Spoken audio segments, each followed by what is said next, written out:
Air India flight AI-171 12ই June 2025 Ahmedabad থেকে take অফের ঠিক পরেই একটা ভয়ঙ্কর দুর্ঘটনা।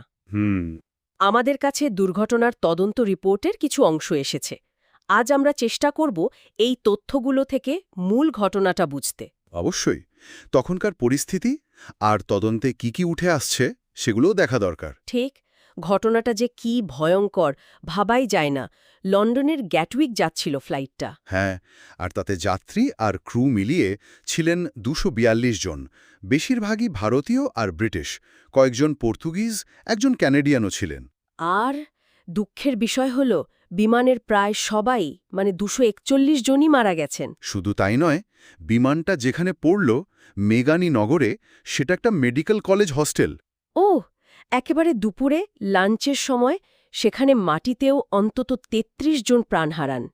ছাত্রছাত্রী ছিলেন অনেকে। তার মানে মোট মৃতর সংখ্যা দাঁড়াচ্ছে কমপক্ষে 274 জন। কিছু রিপোর্টে তো 279 পর্যন্ত বলছে। হ্যাঁ, সংখ্যাটা ওরকমই ভয়ঙ্কর। কিন্তু একজন তো বেঁচে ফিরেছেন। অবিশ্বাস্য ব্যাপার। ঠিক, বিশ্বকুমার রমেশ, ব্রিটিশ নাগরিক, সিট নম্বর ছিল 11A, একেবারে এমার্জেন্সি এক্সিটের কাছে। উনি নিজে বলেছেন এটা নাকি অলৌকিক ঘটনা। হতেই পারে। এই পরিস্থিতিতে বেঁচে ফেরাটা মিরাকেল ছাড়া আর কি। ফ্লাইটটার ডিটেলসও খুব অদ্ভুত। টেক অফের পর 1 মিনিটও তো আকাশে থাকেনি। না, 1 মিনিটেরও কম। দুপুর 1:39 টেক অফ। তার কয়েক সেকেন্ডের মধ্যেই মেডে কল আসে, বিপদ সংকেত। তারপর সব চুপ, যোগাযোগ বিচ্ছিন্ন, আর প্লেনটা উপরেও উড়তে পারেনি বেশি, মাত্র 625 ফুট। মাত্র 625? আচ্ছা, বিমানটা কি ছিল, মডেল? এটা বোয়িং 787-8 ড্রিমলাইনার। প্লেনটা খুব বেশি পুরনো নয়, প্রায় 11 বছরের। 2014-তে এয়ার ইন্ডিয়া পায়। তো কন্ডিশন ভালোই থাকার কথা। হ্যাঁ, 41,000 ঘন্টার বেশি উড়েছে। সেটা বেশ ব্যস্ত রুটের জন্য স্বাভাবিকই বলা যায়। খুব বেশি ব্যবহৃত হলেও বয়সের তুলনায় ঠিক আছে। আর ওই যে বিশাল আগুন লেগেছিল দুর্ঘটনার পর? সেটার কারণ হলো জ্বালানি। প্রায় 1,25,000 লিটার জেট ফুয়েল ছিল। পড়ার সঙ্গে সঙ্গেই। ও বাবা, পাইলটদের ব্যাপারে কিছু জানা গেছে? তাদের অভিজ্ঞতা কেমন ছিল? দেখুন, ক্যাপ্টেন ছিলেন সুমিত সাবারওয়াল আর ফার্স্ট অফিসার ক্লাইভ কুন্ডার। দুজনের মোট অভিজ্ঞতা প্রায় 10,000 ঘন্টা।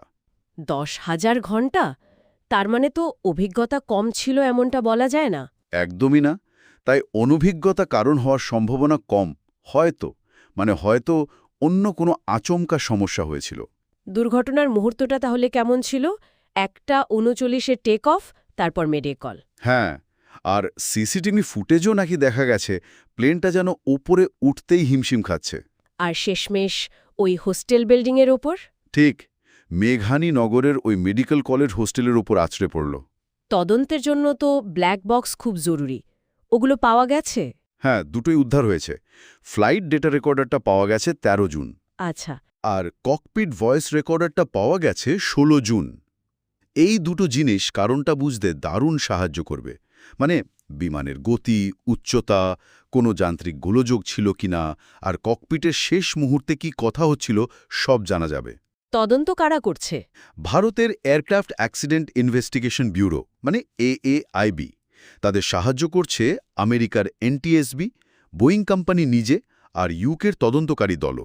যেহেতু এত তাড়াতাড়ি ঘটনাটা ঘটল, টেক অফের পরপরই তদন্তকারীরা নিশ্চয়ই কয়েকটা সম্ভাব্য কারণের ওপর জোর দিচ্ছেন। অবশ্যই। বেশ কয়েকটা জিনিসই প্রাথমিক সন্দেহের তালিকায় আছে, যেমন ধরুন ইঞ্জিন ফেলিওর। দুটো ইঞ্জিনই? সেটা কি সম্ভব? খুব বিরল, কিন্তু একেবারে উড়িয়ে দেওয়া যায় না। দুটো ইঞ্জিন একসাথে ফেল করাটা খুবই রেয়ার ঘটনা। আর কি হতে পারে? উইং ফ্ল্যাপে সমস্যা হতে পারে, টেক অফের সময় যেটা কম গতিতে উড়তে সাহায্য করে, অথবা বার্ড স্ট্রাইক। পাখির ধাক্কা? আহমেদাবাদ এয়ারপোর্টে এটা কি কমন? বেশ কমন। 2022-23 সালেই ওখানে 38টা বার্ড স্ট্রাইকের ঘটনা রিপোর্ট করা হয়েছে। বিমানবন্দরের আশেপাশে পাখির আনাগোনা একটা জানা সমস্যা। তার পরিচিত ঝুঁকিগুলো এখানে একটা বড় ফ্যাক্টর হতে পারে। আচ্ছা, আর কোনো দিক? আর একটা বিষয় নিয়ে কথা হচ্ছে, ওই যে উড্ডয়ন পথ, তার খুব কাছে একটা 6তলা বিল্ডিং আছে। সেটা কি নিয়মের বাইরে? সেটাই প্রশ্ন। বিল্ডিংটা নিয়ম মেনে তৈরি কিনা তা খতিয়ে দেখা হচ্ছে। সরকার তো একটা উচ্চ পর্যায়ের কমিটিও তৈরি করেছে পুরো নিরাপত্তা ব্যবস্থা রিভিউ করার জন্য।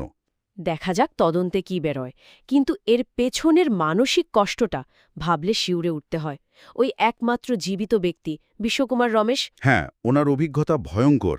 সিট বেল্ট খুলে কোনো মতে এমার্জেন্সি এক্সিট দিয়ে বেরিয়ে আসেন, কিন্তু তার ভাই পাশেই ছিলেন, তাকে বাঁচানো যায়নি। আর মৃতদেহ শনাক্ত করার কাজটাও তো খুব কঠিন হয়ে গেছে। খুবই কঠিন, কারণ বেশিরভাগ দেহই হয় পুড়ে গেছে বা এতটাই ক্ষতিগ্রস্ত যে চেনা যাচ্ছে না। ডিএনএ ম্যাচিং করেই শনাক্ত করতে হচ্ছে। ১৬ জুনের মধ্যে ৯০টার বেশি দেহ শনাক্ত করা গেছে শুনলাম।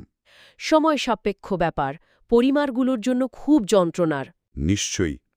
এই অবস্থায় এয়ার ইন্ডিয়ার মালিক টাটা গ্রুপ একটা ভালো পদক্ষেপ নিয়েছে। প্রত্যেক পরিবারকে ১ কোটি টাকা করে ক্ষতিপূরণ দেওয়ার কথা ঘোষণা করেছে। এটা ভালো উদ্যোগ। হ্যাঁ, আর আহতদের চিকিৎসার খরচ, হোস্টেলটা আবার তৈরি করা, এই দায়িত্বগুলো তারা নিয়েছে। প্রধানমন্ত্রী নিজেও তো ঘটনাস্থল আর হাসপাতালে গিয়েছিলেন। ভারত, ইউকে সব জায়গায় প্রার্থনা চলছে, কিন্তু এই শনাক্তকরণে দেরি হওয়া নিয়ে পরিবারগুলোর মধ্যে একটা হতাশা তো আছেই। স্বাভাবিক। আচ্ছা, এই দুর্ঘটনার তাৎপর্যটা ঠিক কি? শুধু হতাহতের সংখ্যার দিক থেকে তো বটেই, কিন্তু এর চেয়েও বড় কোনো প্রভাব? অবশ্যই আছে। প্রথমত, এটা কিন্তু বোয়িংয়ের ওই অত্যাধুনিক ৩৮৭ ড্রিমলাইনার বিমানের প্রথম মারাত্মক দুর্ঘটনা, ফার্স্ট ফ্যাটাল অ্যাক্সিডেন্ট। তাই নাকি? আচ্ছা। আর দ্বিতীয়ত, ভারতের মাটিতে ১৯৯৬ সালের পর এটাই সবচেয়ে ভয়াবহ বিমান দুর্ঘটনা। এটার পরেই তো বোধহয় ডিজিসিএ কিছু নির্দেশ দিয়েছে। ঠিক, directorate general of civil aviation নির্দেশ দিয়েছে এয়ার ইন্ডিয়ার যত 787 বিমান আছে সবগুলোর সেফটি অডিট করতে হবে, নতুন করে খতিয়ে দেখতে হবে। এটা বেশ বড় পদক্ষেপ। সব মিলিয়ে একটা মর্মান্তিক ঘটনা। তদন্ত শেষ না হওয়া পর্যন্ত আসল কারণটা বলা মুশকিল। প্রযুক্তিগত ত্রুটি ছিল, নাকি পরিবেশগত কারণ, নাকি অন্য কিছু? একদম, কারণটা যাই হোক, এর প্রভাবটা কিন্তু অনেক গভীরে। সেটাই। আর এই ঘটনাটা আমাদের কিন্তু কিছু জরুরি বিষয় নিয়ে আবার ভাবতে বাধ্য করছে, তাই না? যেমন? ধরুন বিমান চলাচলের সার্বিক নিরাপত্তা প্রোটোকল, বিশেষ করে ঘনবসতিপূর্ণ এলাকার এত কাছে যে বিমানবন্দরগুলো থাকে সেগুলোর ঝুঁকি। ঠিক। আর বার্ড স্ট্রাইকের মতো যে পরিচিত ঝুঁকিগুলো আছে সেগুলোকে সামলানোর পদ্ধতি আরও উন্নত করা যায় কিনা। বিশেষ করে যে বিমানগুলো অনেক বেশি ওড়ে, মানে বেশি ব্যবহৃত হয়, সেগুলোর ক্ষেত্রে এই ঝুঁকি ব্যবস্থাপনার জন্য আরও কী ভাবা উচিত, এটাই এখন একটা